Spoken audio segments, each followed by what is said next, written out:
So you're thinking about starting a micro bakery, or maybe you've already jumped in and you've realized there is a lot to figure out.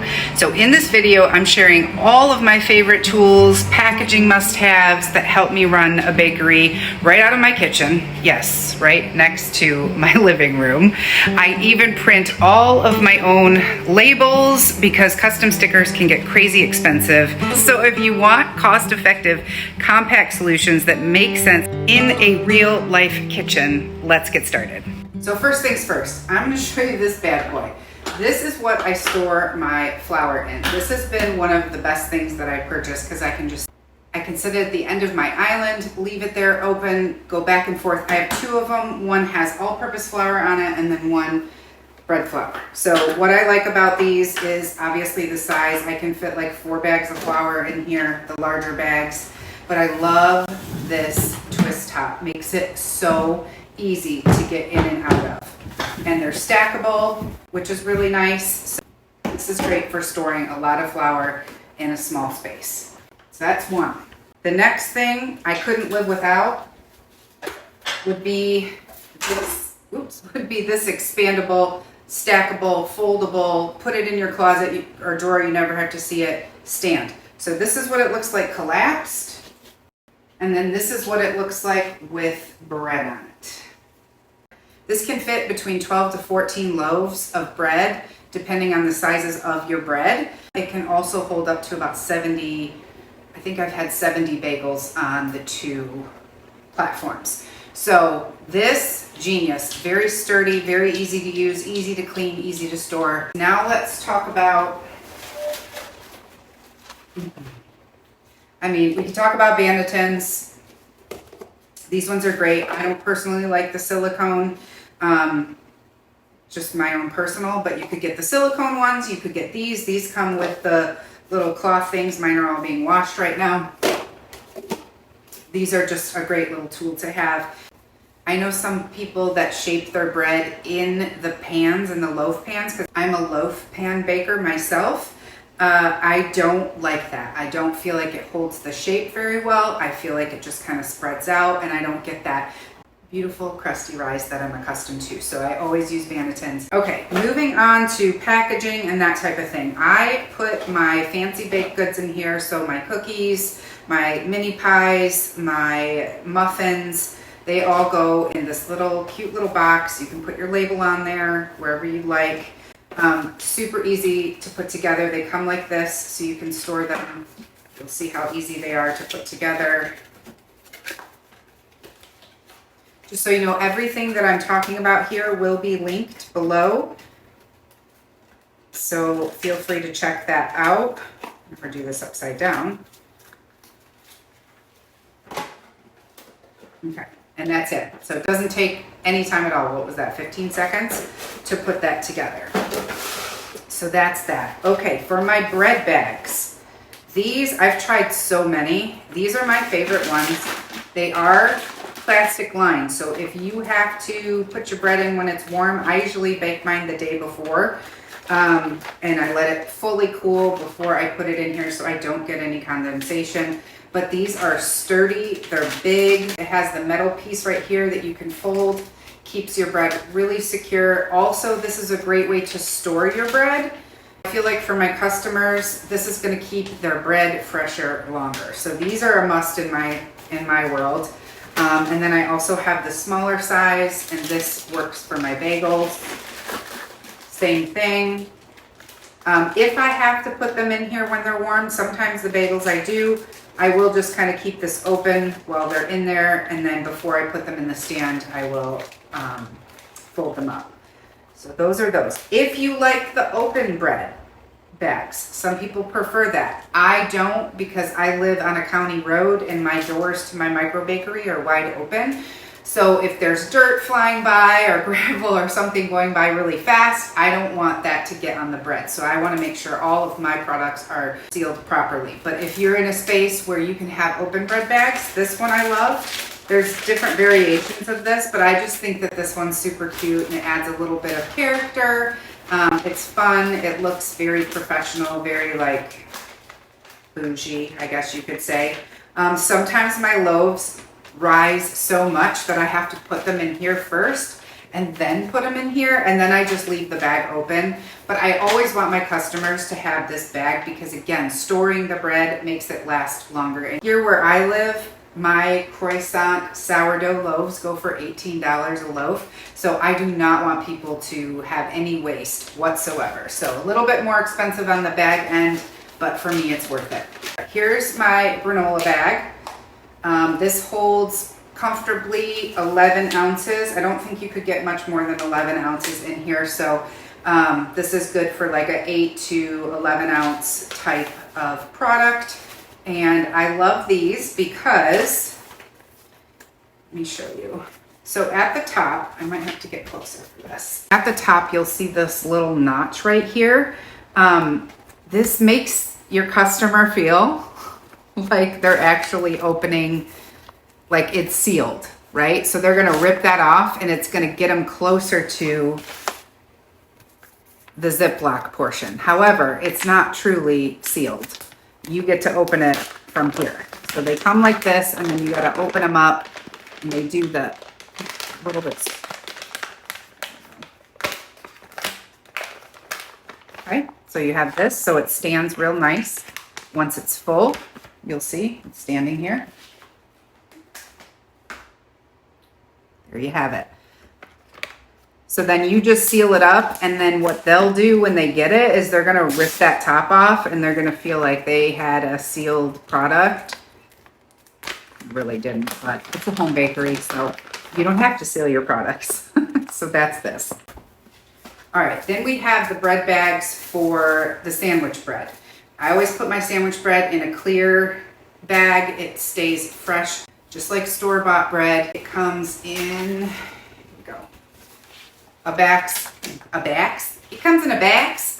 of 100 bags with the little twist ties right here. This is kind of cute. You probably can't see it until I come up close, but this has like a little decorative end to it, and then a little spot you can put the date. And I just put my cute little sticker on the front, and then ingredients and Baked Cottage food laws on the back.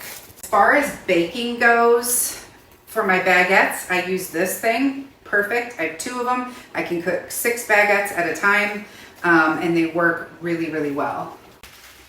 And then these baguette bags are really great as well. For baguette, I just cut the end. If you don't want super long, if you don't want a lot of slack, just cut it. If you don't want a lot of slack, just cut it. And then that way you have it long enough. If you want to make longer ones, shorter if you need shorter. And then this fits a pretty decent size baguette right in this bag. So, my sandwich bread, this just got out of the oven, but I have these. I use these for my half loaves as well, and it's nice because they come with these tops. I do not put this on for my sandwich loaf. If you can figure out the right size to put in here, then you get that nice clean top. But I actually prefer the rounded top to my bread. And I've had this where it will spill out and make a complete disastrous mess if you don't have the measurements right. So I just use this for my half loaves, and then I can put my top on. My half loaves look like this. So this fits perfect in there. This is just a little loaf right here. It gives it those lines on the side, right? So when you think sandwich bread from the store, you think those lines. So can you see that? It's got the lines, but I like the rounded top better. Okay, shower caps. I'm sure you're already using these, but Amazon has them 100 because, everyone needs that many shower caps in their life. However, these are the 19.3 inch. I find that this fits most of my larger bowls. And even the big bowl, I have like a big bowl. I'll take this and I'll rip the sides, and it still actually keeps enough form to where it will cover it. So I have these on hand all the time. All right. Now let's talk labels. So in the beginning of this video, I mentioned 25,000 prayer journals. I had a prayer journal that went completely viral a couple years ago. And so those orders that were coming off of Amazon, you know, through our website, through other social platforms, we were having to fulfill those orders. And so we needed a good label maker. Now, I was not into buying labels plus ink. I was not interested in that. So I did the thermal printer. This little Nelco printer has been my best friend. I have 3 of them, just in case one doesn't work, although I've never had it stop working. And I've printed close to 20,000 labels. So I can highly, highly recommend this thing. It works off thermal printing.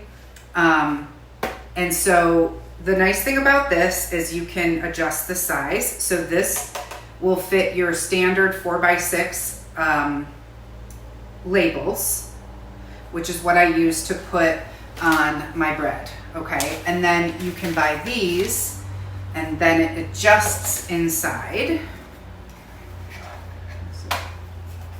It adjusts inside to different sizes, so you can place those labels in. Pretty user-friendly, I will say. It comes with an app. You can use the app. You can plug it right into your desktop, which is how I normally print. But if you don't have a desktop, you can use the app on your phone and you can print directly from your phone. Super easy. I've done that as well.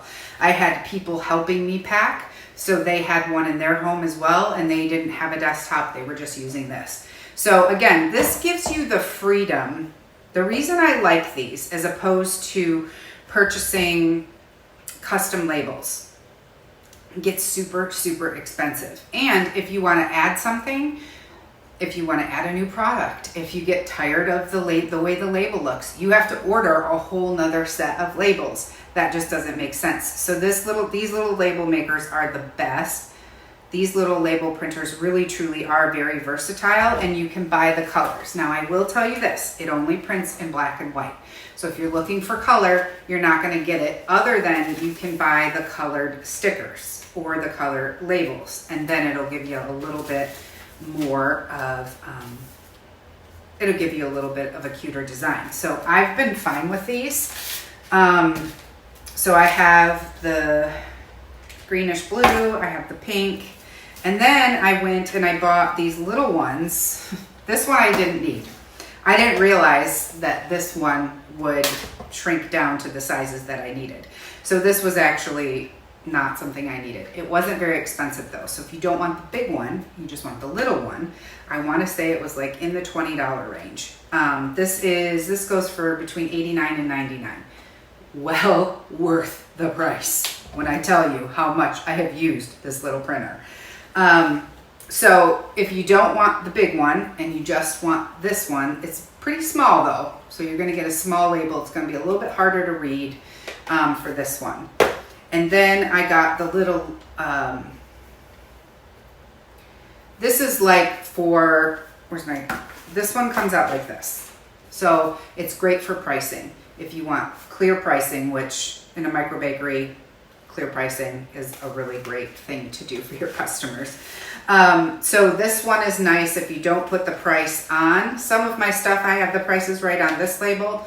But this is nice to even just labeling your stuff around your house. I use this sometimes when I have like a lot of bowls of different dough going and I don't know which one is croissant, which one isn't, and I'll put this on there. So this has been really handy, and want to say this was about 20 bucks too. So, is that everything? Labels, baking stuff, storage. I will just mention my best friend here, my little KitchenAid. This thing has been amazing. It is not like, you know, commercial grade. It's your normal everyday KitchenAid. I love the silver. I love it. It works wonderful. Helps me on my hands when I'm getting tired. So I would definitely recommend this as well. So that's pretty much it as far as what you would need to bag, to print your labels, to bake, to store, to do all of those things. If you're trying to do a micro bakery in your home, it can be done. The only other biggest issue I have is refrigerator space. I do have a refrigerator downstairs, but it is packed full of other things. So we do struggle a little bit in that area. So I have to be really cognizant about how I time out my bakes. So I think that's all. If you have any questions, please drop them in the comments. I have linked everything from my Amazon storefront here, should you decide that any of these things look like they would make your life a lot easier. Share this with your micro bakery friends. Share this with anyone that you think would get value out of it. I appreciate each and every one of you. Good luck on your micro bakery. I hope that you have wonderful, wonderful success. I'll also drop a link below. They did a news story. I had only been open 2 weeks, and they came out, the local news came out and did a story on my micro bakery, so you can see kind of my setup, what I use out at the county road, so you can get an idea of what that looks like. And so I just hope that you are successful in everything that you do, and subscribe for more helpful tools in the micro bakery world. And that's all for now. Thanks. Have a good day.